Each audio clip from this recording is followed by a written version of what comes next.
Now more than ever, transportation business owners need industry experts at every stage in their company's life cycle. We bring them to you in the hot seat. Welcome to In the Hot Seat with the Tenney Group. We've got a great show today. Heidi Hornung-Scherr from Scudder Law Firm is going to join us. Heidi, welcome to the hot seat. Well, thank you. I hope it's not too hot today. Well, we're going to find out here pretty quick. So before we get started, let's just take 30 seconds. Tell us a little bit about yourself and what work you're doing over there at Scudder Law Firm. Yeah, so I'm an attorney at Scudder Law Firm. I've worked here for about 25 years. Our firm focuses on transportation logistics and just business transactions. So mergers and acquisitions, securities offerings, financing, corporate work, commercial work. And about 90% of our business is in transportation logistics. Like I say, I've been here for 25 years. I'm the president of the firm, and we have a great group of people that just focus on the space. Well, thank you for sharing that. You ready to turn up a little bit? Sure, go ahead. All right. Here we go. So you mentioned, 25 years. Let's just start there. How has deal making in the transportation and logistics space, from your vantage point, evolved over the last 25 years?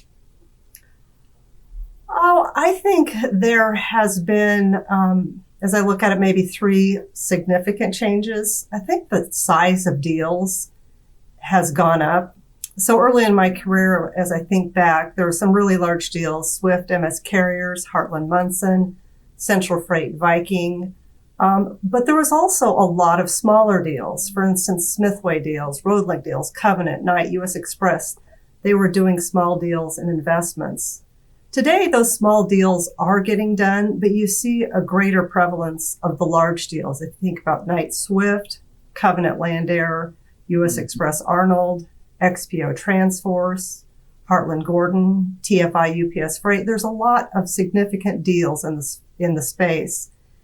And I think one of the reasons for that is that companies know that acquisitions are expensive and they're really trying to get the most bang for their buck.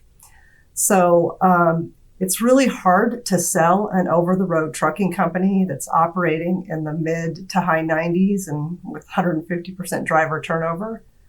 I'm not saying those deals don't get done, but the universe of buyers for that type of deal is significantly smaller.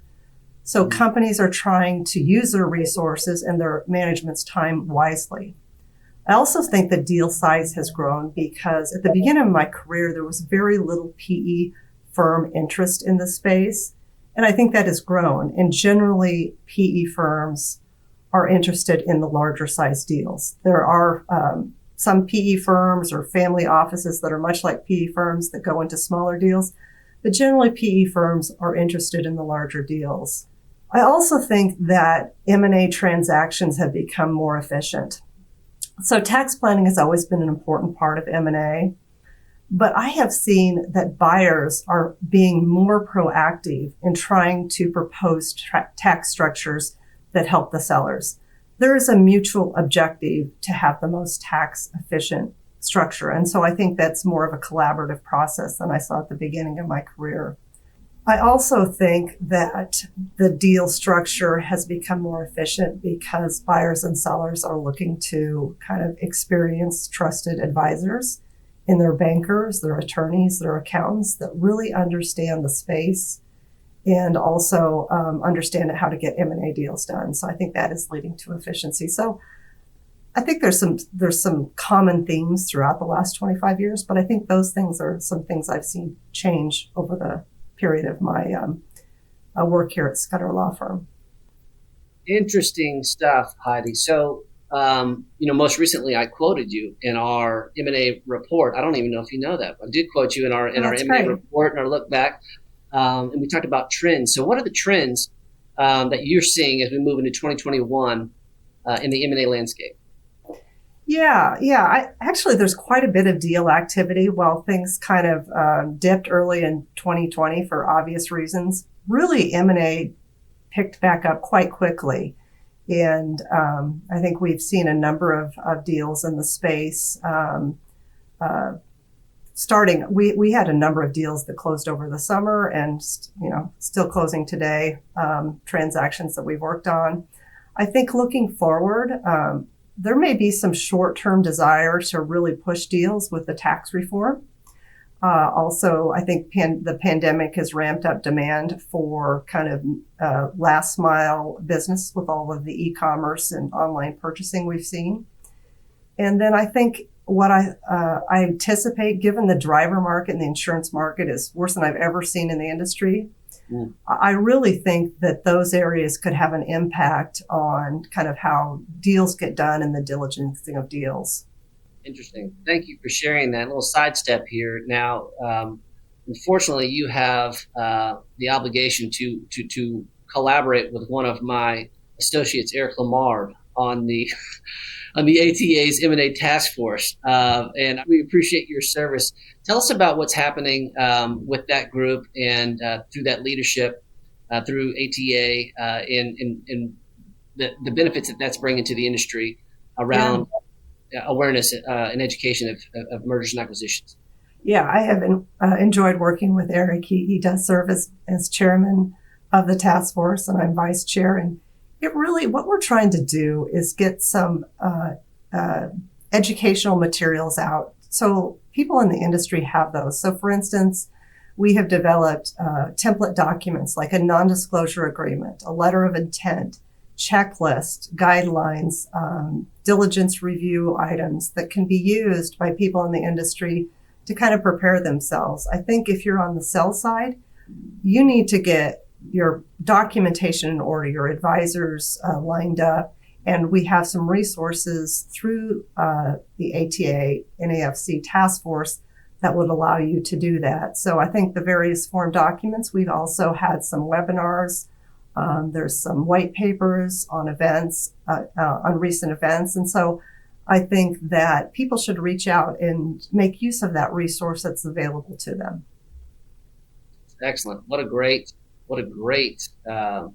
gift to the industry there. I'm so excited about what you guys are doing there. So one of the things that we always talk about with our clients, we try to steer them in the direction of proven industry professionals when it comes to choosing a transaction attorney, preferably someone that has tremendous experience in trucking. So obviously your group being one of those. But what are the things that, in terms of the characteristics of deals, when it gets to that point when you're trying to paper the deal, what are the characteristics that lead to successful deal making? Yeah, I think that there are a couple common threads when I think through deals that I've worked on.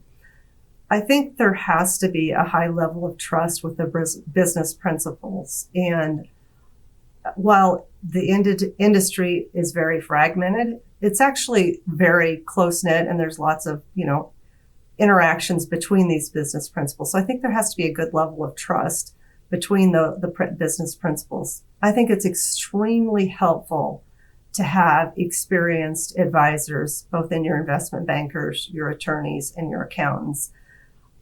In the deals we work on, we would rather go against those firms that understand M&A, understand where the market terms are, understand the industry, because it actually eliminates deal delay and increases deal certainty when people know how deals get done. I also think that the diligence process, people need to be forthcoming with that. And by doing that and have an organized process, it leads to fewer surprises and potential deal killers. If you're a seller and you have an issue, you're best served to just raise that and address that with the buyer early on. I also think that a clear plan for post-closing integration helps the deal.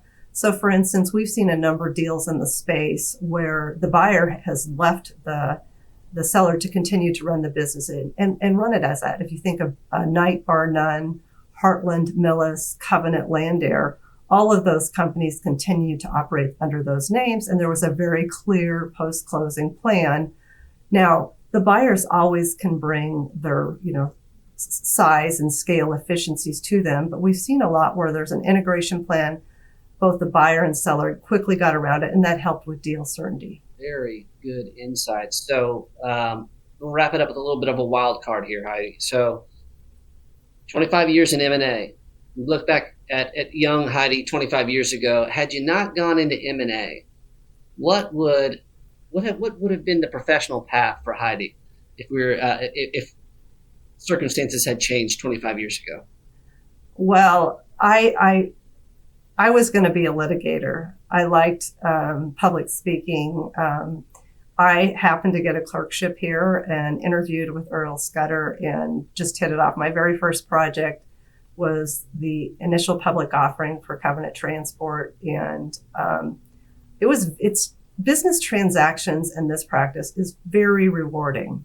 You have control over the results you get for your client. Buyers and sellers are working towards a common goal. And so I'm happy that I got diverted from the path I was on, and very much appreciate all of the opportunities and the many great clients we have here that, and Covenant Transport is a client. My first client is a client that we still work with. So it's been wonderful, and many opportunities despite being on a different path at the beginning. Well, we're happy that you're on this path, and we're happy that you spent a little time with us this afternoon. So we're going to wrap it right there. Again, I'm Spencer Tenney. Thanks for joining us. We'll see you next time.